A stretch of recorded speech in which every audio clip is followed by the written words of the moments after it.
Syria has met today's deadline for declaring the details of its chemical weapons arsenal and the plan for their destruction. It is part of a strict timeline that aims to eliminate the stockpile by the middle of next year. The CBC's Marie-Ève Bédard is in Damascus, and she joins me now with more on this story. So tell us the details of today's announcement.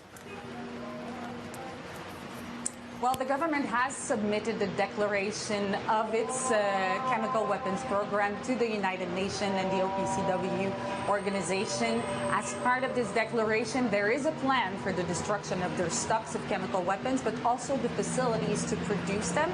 These details will be used now by the inspectors to put together a more thorough and detailed schedule for when the destructions will have to happen. Now, all this information is going to be submitted to the Security Council, and within the next couple of weeks, we're going to know a little bit more of how quickly everything will be able to happen. They now have to determine also whether they will be destroying all of the chemical weapon stocks and the precursors they have here in Syria, or if they will choose rather to ship them to other countries to facilitate the work of the inspectors that have to work under a very tight schedule. You've said it, but also under extraordinary circumstances. They've never been doing this work in the middle of a war zone, so there is talks right now of getting the weapons out to a third party where the inspectors could work with more security around them.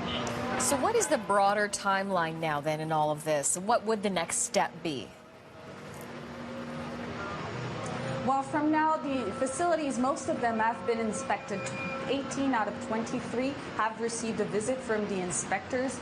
We will now have to begin the work of really dismantling the facilities to produce, but also the stocks of chemical weapons. That should happen rather quickly in its initial phase. Now, Syria has until the middle of next year, in 2014, to complete this destruction. But already there's a second team of inspectors that is expected at some point this week to begin the work of really dismantling everything. Thank you for the very latest on this. The CBC's Marie-Ève Bédard in Damascus.